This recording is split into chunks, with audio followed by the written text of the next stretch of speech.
네, 생활법률 9주차 2교시 수업 시작하도록 하겠습니다. 네, 생활법률 9주차 2교시 수업입니다. 혼인 우리가 보고 있고요. 자, 저번 시간까지 혼인에 대해서 살펴봤고, 이제 이혼을 하는 경우에 대해서 보고 있죠. 협의이혼에 대한 설명을 1교시 때 했습니다. 협의이혼 같은 경우에는 1교시 때 말씀드렸듯이 부부 의사가 제일 중요하지요. 혼인 관계를 해소한다라는 부부 당사자 간의 의사의 합치가 있어야 됩니다.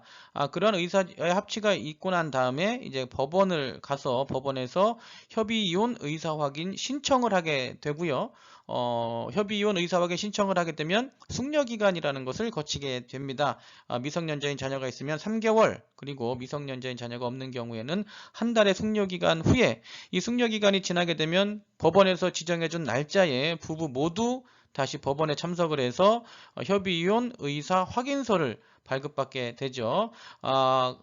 협의이혼 의사 확인서를 발급받은 후에는 행정관청, 시군구청에 가서 3개월 이내에 신고하게 되면 최종적으로 이혼이 성립하게 된다라는 것 말씀드렸습니다. 그리고 이제 부부간의 이혼에 대해서 의사가 합치되지 않으면 결국에는 이제 소송을 통한 이혼으로 갈 수밖에 없다. 이것이 이제 재판상 이혼이다라는 내용 말씀드렸고요. 재판상 이혼을 하기 위해서는 법에 정해진 6가지 이유가 있어야 된다라는 것까지 1교시 수업 때 말씀드렸습니다. 자, 그럼 이번 시간에는 재판상 이혼이 가능한 6가지 사유에 대해서 하나씩 한번 살펴보도록 하겠습니다. 예, 가장 먼저 나오는 것이 이제 여기 자료에 여러분 보시면 배우자의 부정행위가 있는 경우는 재판상 이혼 사유에 해당된다라고 보시면 되죠. 부정행위라는 것은 한번 개념 보실까요? 배우자로서 정조 의무에 충실하지 못한 일체의 행위를 우리가 부정행위라고 합니다. 여기서 부정행위는요, 잘못 알고 있는 경우가 반드시 간통만, 즉 배우자 있는 상대방 일방이 다른 사람과 성관계를 하는 경우만 부정행위다 이렇게 이해하는 오해가 있지만 그렇지 않습니다. 간통보다는 넓은 개념입니다. 그러니까 굳이 간통까지 안 가더라도 여기 나와 있듯이 정조 의무에 충실하지 못한 경우라면 얼마든지 부정행위에 해당돼서 이혼 사유가 된다고 보는 것이 우리 판례입니다. 그럼 구체적인 사례를 통해서 이 부정행위 어디까지 인정하고 있는지 한번 보도록 하겠습니다. 네, 법정 이혼 사유에 대해서 첫 번째, 부정행위가 있는 경우에는 이혼을 청구할 수 있다. 이렇게 말씀드렸죠. 그것과 관련해서 한번 우리 판례 어떤 판례가 있는지 보도록 하겠습니다. 아까도 말씀드렸듯이 부정행위란 것이 부부간의 부정행위란 것이 꼭 반드시 간통을 의미하는 것은 아니다. 물론 여러분 간통죄는 폐지됐죠. 간통죄는 폐지가 됐기 때문에 더 이상 범죄는 아닙니다. 간통이란 것은 배우자 있는 일방 당사자가 배우자 이외에 다른 사람과 이제 성관계를 맺는 것을 간통이라고 하는데 원래는 형법상으로 간통죄라는 범죄가 있었죠. 그런데 2017년도에 이 간통죄가 위헌 결정이 나와서 더 이상 간통죄는 범죄가 아닙니다. 그렇지만 그것은 형법상의 문제고요. 우리 민법상 즉 이혼과 관련된 민법상에는 간통 엄연히 부정행위에 포함됩니다. 그런데 간통만 부정행위에 포함되는 것은 아니다라는 것 전 시간에 전 슬라이드에서 말씀드렸죠. 이혼 사유가 되는 부정행위는 간통을 당연히 포함하지만 간통보다는 훨씬 넓은 개념이다. 자, 그럼 어디까지 우리가 부부간의 부정행위로 보는지 한번 판례를 통해서 보도록 하겠습니다. 다른 이성과 연인처럼 문자 메시지를 주고받은 경우에도 부정행위에 해당될 수 있습니다. 이거 실제 있었던 사례인데요. 여기 나와 있듯이 괄호 안에 내용 보시면은 뭐 당신 사랑해 라든지 이게 이제 배우자 이외의 이성과 이런 문자를 장기간 지속적으로 주고받은 경우에 해당된다고 볼 수 있죠. 부부가 아닌데도 뭐 여보 잘 자요라든지 헤어진 지 이틀 되었는데 보고 싶어 혼났네. 이런 문자들을 마치 연인처럼 장기간 오랜 시간 동안 주고받았다 하면은 이러한 사안만으로도 얼마든지 부정행위에 해당돼서 법정 이혼 사유가 된다라는 것 기억을 해두시기 바랍니다. 그리고 성관계가 없다 하더라도 다른 이성과 동거하거나 한방에서 밤을 지낸 경우도 부정행위에 해당될 수 있다는 것이 우리 판례입니다. 배우자 이외의 다른 사람과 동거를 하거나 그리고 한방에서 같이 밤을 보냈다. 그렇지만 우리는 성관계는 하지 않았다. 자, 이런 주장을 한다 하더라도 얼마든지 법정 이혼 사유인 부정행위에 해당돼서 이혼 청구가 가능하다라고 기억을 해 두시기 바랍니다. 자, 다음으로 두 번째 이혼 사유는 배우자를 악이라는 것은 고의 또는 의도적으로 유기한 때, 유기한다라는 것은 부부간에는 여러분 부양 의무가 있죠. 부양 의무가 있습니다. 부부간엔 서로 부양 의무가 있는데 이 부양 의무를 이행하지 않고 방치하는 경우, 자, 이 경우를 이제 유기라고 보시면 됩니다. 자, 정당한 이유 없이 부부로서 동거, 같은 공간에 같이 거주해야 되는 동거, 그리고 서로 저번 시간에 이야기했듯이 자신의 생활 수준에 맞는 생활이 가능하도록 도와주어야 하는 부양, 그 다음에 협조 의무를 이행하지 않는 경우가 이제 배우자를 악의로 유기한 때에 해당된다고 볼 수 있습니다. 관련된 판례를 좀 보면 종교 갈등으로 남편이 아예 절에 들어가서 스님이 되고 10년 동안 배우자를 유기한 경우에는 뭐 당연히 이건 누가 봐도 악의의 유기라고 해당될 수 있겠죠. 이혼 사유에 해당된다라는 것이 우리 법원의 판단이고요. 그리고 두 번째 사례, 혼인신고 후 약 20일간은 동거를 잘 했는데 부인이 농사일이 힘들다고 농사일도 힘들고 남편의 건강이 나쁘다는 이유로 집을 나가 돌아오지 않는 경우, 자, 이 경우도 악의의 유기에 해당되므로 이 부인은 얼마든지 악의의 유기를 당한 부부 일방으로서 그 상대방에게 이혼을 청구할 수 있다라고 이해하시면 될 것 같습니다. 자, 그러니까 첫 번째로는 부정행위, 부부 일방의 부정행위가 있다면 그 상대방은 부정행위를 한 당사자를 상대로 이혼 청구를 할 수 있고요. 그리고 배우자로부터 악의의 유기를 당했다. 배우자가 부부 일방을 돌보지 않는다든지 아예 연락을 끊고 사라졌다든지 이런 경우에는 배우자를 악의로 유기한 경우에 해당되기 때문에 이 또한 법정 이혼 사유가 된다라고 말씀드렸습니다. 그리고 배우자 그 직계존속, 여러분이 직계존속은 몇 번 수업 시간에 말씀을 드렸죠. 이 직계존속은 자기를 기준으로 위로 있는 분들을 이 직계존속이라고 합니다. 아버지, 어머니, 할아버지, 할머니, 아버지, 어머니 또는 뭐 이 위에 할아버지, 할머니, 자, 이런 사람들을 직계존속이라고 하죠. 자, 이런 배우자 또는 그 직계존속으로부터 심히 부당한 대우를 받았다면 이혼 청구가 가능합니다. 그러니까 부인이 남편으로부터 심히 부당한 대우를 받아도 이혼 사유가 되고요.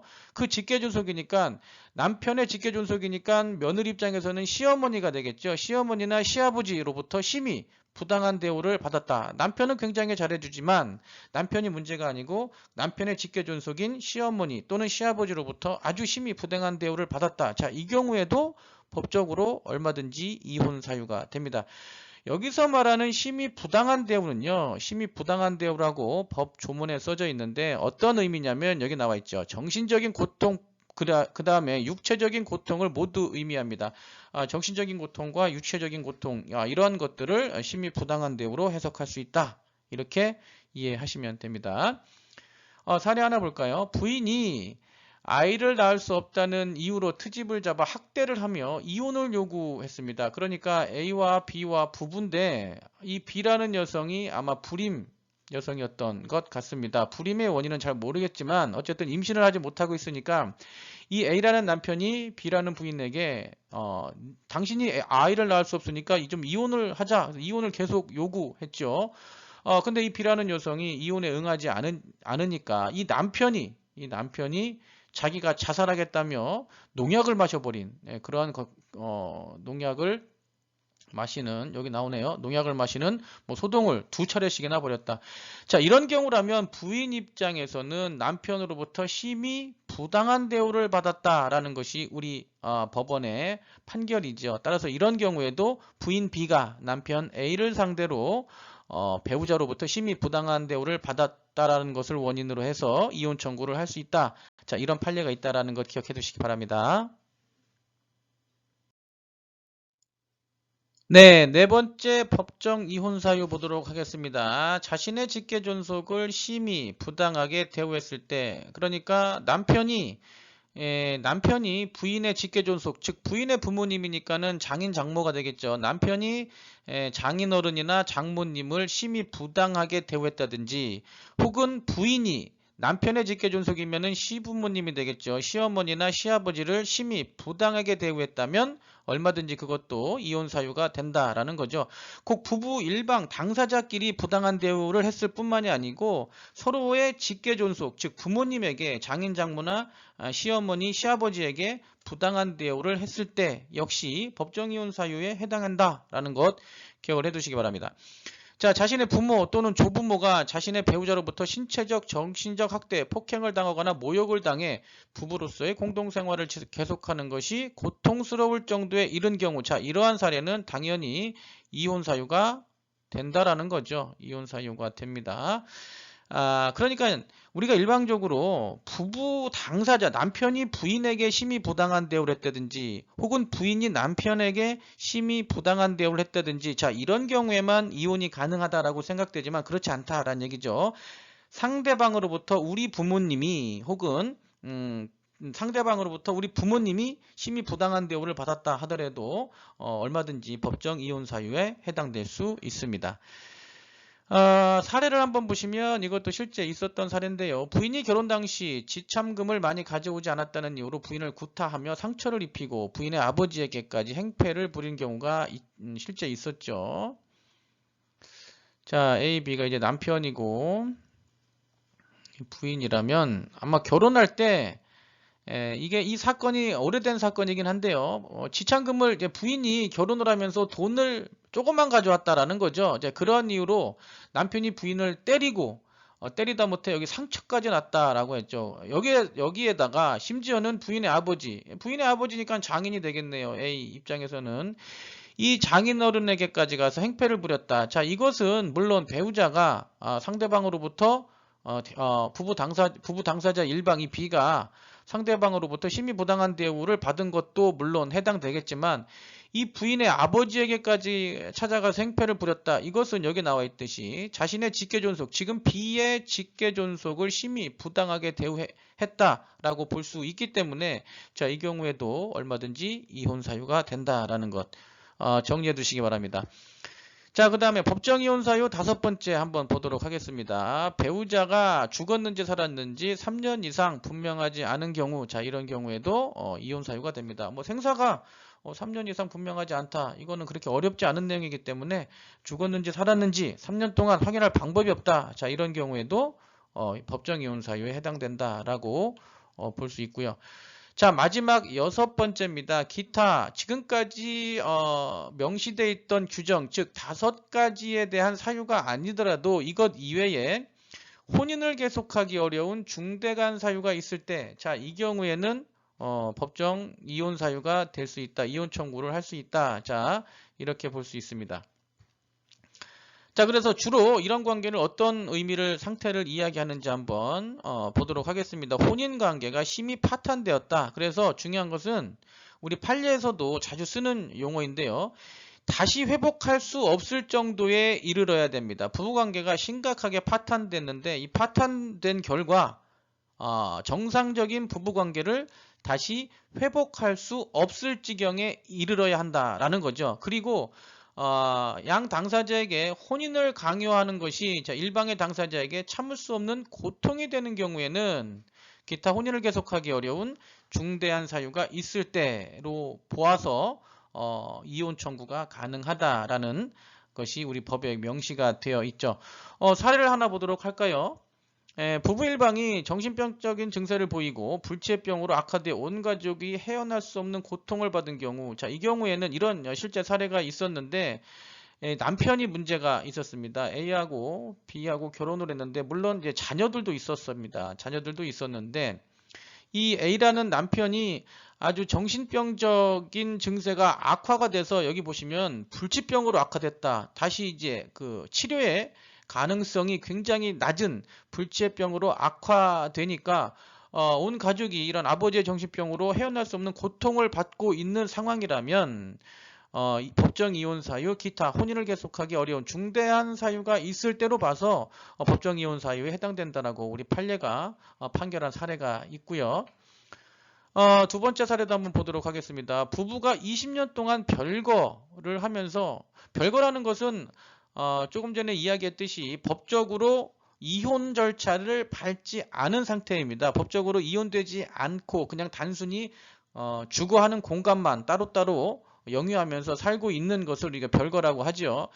별거하면서 각자 다른 사람과 동거를 했다. 자, 이 경우라면은 20년 동안 별거하면서 다른 사람과 살았다면 이 역시 혼인을 계속할 수 없는 중대한 사유에 해당된다고 볼 수 있습니다. 이런 경우에는 부부 일방이 다른 상대방을 상대로 법정 이혼 사유에 해당된다라는 것을 주장하면서 이혼 청구가 가능하다라는 것이 우리 판례의 태도입니다.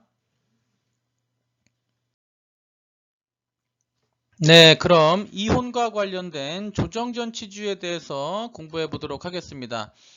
일단 여러분, 이혼을 우리가 지금 재판상 이혼에 대해서 공부를 하고 있는데요. 재판상 이혼을 신청하기 위해서는 반드시 조정이란 절차를 거쳐야 됩니다. 이것을 이제 조정전치주의라고 합니다. 조정이란 절차를 거쳐야 되는데 이것을 조정전치주의라고 합니다.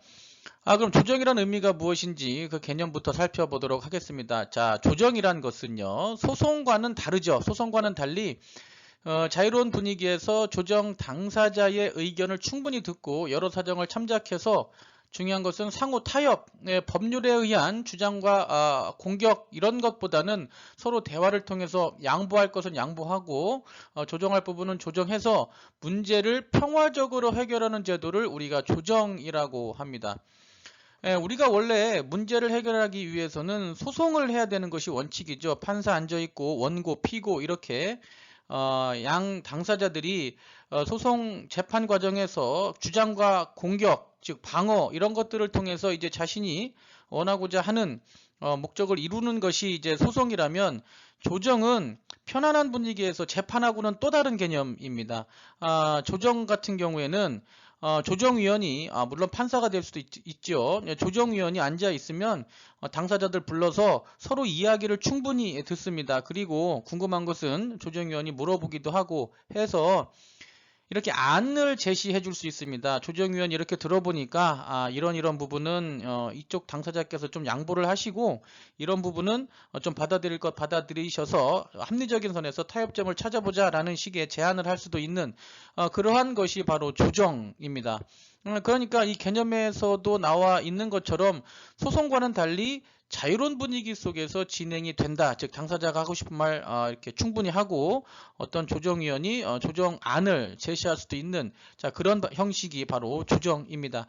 자, 그런데 이혼 같은 경우에는요, 지금 우리가 재판상 이혼에 대해서 공부하고 있는데, 이 재판상 이혼을 법원에 청구하기 전에 반드시 조정을 밟아야 된다. 조정 절차를 밟아야 된다. 이게 바로 조정전치주의입니다. 자, 조정전치주의에 대한 의미를 보도록 하겠습니다. 저기 양괄호 2번 보시면, 재판상 이혼을 하려면 먼저 가정법원에 조정을 거쳐야 하는 제도가 바로 조정입니다. 그런데 이걸 잘 몰라서 조정 신청 없이 이혼 소송부터 제기한다. 자, 소송을 제기하기 전에, 재판상 이혼, 즉 소송을 제기하기 전에 조정이란 절차를 반드시 거쳐야 되는데, 이런 걸 잘 몰라서 조정 없이 바로 이혼 소송을 제기한 경우에는 가정법원이 그 사건을 직권으로 조정에 넘겨버리죠. 조정으로 회부한다. 그래서 만약에 여러분 조정이 성립되는 경우도 있겠죠. 양 당사자가 앉아서 서로 합의하고 양보해서 합리적인 어떤 그 방안을 찾게 되면 바로 조정이 성립하게 되는데, 조정이 성립하게 되면은 조정 조서라는 것을 작성하게 됩니다. 쉽게 얘기해서 합의서라는 문서라고 보시면 됩니다. 양 당사자가 조정한 내용을 서로 이렇게 문서로서 남기는 단계가 조정 조서 작성이고요. 여기서 작성된 조정 조서, 여러분 이 조정 조서라는 것은 쉽게 얘기해서 문서, 합의서라고 보시면 됩니다. 여기서 작성된 조정 조서는요, 재판상 화해와 동일한 효력이 있습니다. 그러니까 재판상 화해와 동일한 효력이 있다면 조정 조서, 여기서 양 당사자의 합의하에 작성된 조정조서라는 것이 아무런 법적 효력이 없는 것이 아니고요. 재판상 화해와 동일한 효력을 갖기 때문에 법적인 효력을 충분히 갖는다라고 이해해 주시면 됩니다. 그리고 조정 성립일로부터 한 달 이내에 행정관청에 신고를 하게 되면 바로 이혼이 성립하게 되죠. 따라서 이 조정조서 같은 경우에는 법적인 효력이 충분히 있기 때문에 조정조서를 받은 양 당사자는 이 단계를 지나서 한 달 이내에 행정관청에 신고를 하게 되면 이혼이 성립하게 됩니다. 그런데 여러분, 조정이 성립되지 않을 수도 있죠. 조정이 성립되지 않으면 법원이 강제 조정을 하는 경우도 있습니다. 법원이 적당한 안을 세워서 적당한 어떤 합의안을 잡아서 강제로 조정을 하는 경우도 있고요. 자, 이런 경우에 대해서 법원이 강제적으로 조정하기 때문에 양 당사자가 이 법원의 강제 조정 사항에 대해서 불복할 수도 있겠죠. 그러면 이의 신청을 할 수도 있습니다. 이의 신청하게 되면 바로 이혼 소송 절차로 들어가게 되고, 법원이 강제 조정하지 않고 그냥 조정이 불성립되면 바로 이혼 소송 절차로 들어가는 경우도 있습니다. 두 가지 과정이 있다는 것도 참고로 알아두시기 바랍니다. 자, 그러면 재판상 이혼이 들어가게 되면 소송이죠. 자, 소송이 들어가게 되면 어떤 절차를 밟는지. 재판상 이혼은 이혼 소장을 가정법원에 접수시키면 변론기일이라는 게 지정이 됩니다. 변론기일이란 것은 판사 앞에서 양 당사자가 출석해서 자신의 주장을 할 수 있는 그러한 날짜, 그것을 이제 변론 기일이라고 합니다. 법원이 변론 기일을 지정해서 양 당사자 부부에게 통보를 해주죠. 그러면은 해당된 변론 기일에 부부 양 당사자가 판사 앞에 나와서 이제 변론을 합니다. 법정 이혼 사유에 해당된다고 생각하는 이유하고 그러한 법정 이혼 사유가 발생했던 구체적인 사례 등등 이런 것들을 판사 앞에서 이야기를 하게 되겠죠.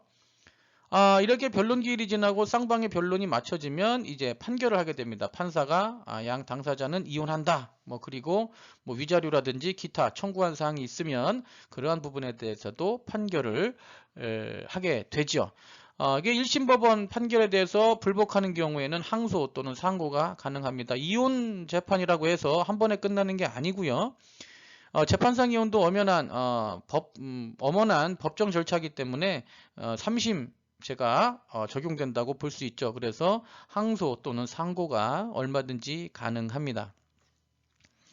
자, 이렇게 해서 이제 이혼이 확정되게 되면 여러 가지 변화되는 것이 있겠죠. 자, 이혼 후에 변화되는 것 중에 가장 중요한 것 바로 재산이죠. 이혼 후의 변화, 재산 분할이라든지 위자료, 자녀 양육과 관련해서 어떤 변화가 생기는지 한번 보도록 하겠습니다. 자, 일단은요, 재산상의 변화, 이혼하게 되면은 재산분할 청구권이라는 게 생기죠. 상대방의 재산의 일부 혹은 전체를 분할해 달라고 할 수 있는, 상대방 재산의 일부를 분할해 달라고 할 수 있는 청구권이 발생하게 됩니다. 그 대상을 먼저 보시면 혼인 중 부부가 공동으로 모은 재산을 분할할 수 있습니다. 아까 여러분 특유재산 기억나시죠? 특유재산이 고유재산이 있었고요. 여러분 고유재산이란 거는 뭐였죠? 혼인 전부터 일방이 소유한 재산. 자, 이것을 이제 고유재산이라고 하고, 그 다음에 특유재산 중에 하나가 또 뭐가 있었죠? 두 번째 특유재산은 혼인 중 일방의 명의로 취득한 재산. 자, 이것이 이제 특유재산인데, 여러분이 특유재산의 특징은요, 첫 번째는 재산 분할의 대상이 되지 않는다라는 거죠. 재산 분할의 대상이 되지 않습니다. 특유재산은 아까 말씀드린 것처럼 부부 일방의 완전한 개인 소유물로 판단되기 때문에 재산 분할의 대상이 되지 않는다. 따라서 이혼할 때도 상대방에게 분할해줄, 즉 나눠 가져야 할 의무가 없다. 이렇게 일단 보시면 됩니다. 그런데 여러분, 이 혼인 중 일방이 명의로 취득한 재산은 특유재산으로 아까 분명히 말씀드렸죠. 추정된다라고 말씀드렸죠. 혼인 중 부부 일방의 명의로 취득한 재산은 특유재산으로 추정이 되기 때문에 여러분 추정은 아까 뭐라고 말씀드렸죠? 얼마든지 번복이 가능하다. 번복 가능하다. 따라서 일단은 혼인 중 부부 일방의 명예로 취득한 재산이기 때문에 특유재산이라고 해서 재산분할의 대상이 될 수 없지만 이것은 어디까지나 추정에 불과하므로 여러가지 자료와 증거를 제시해서 공유재산으로 번복할 수 있다라는 내용까지 말씀드렸습니다. 생활법률 9주차 2교시 수업은 여기서 마치도록 하겠습니다. 고생하셨습니다.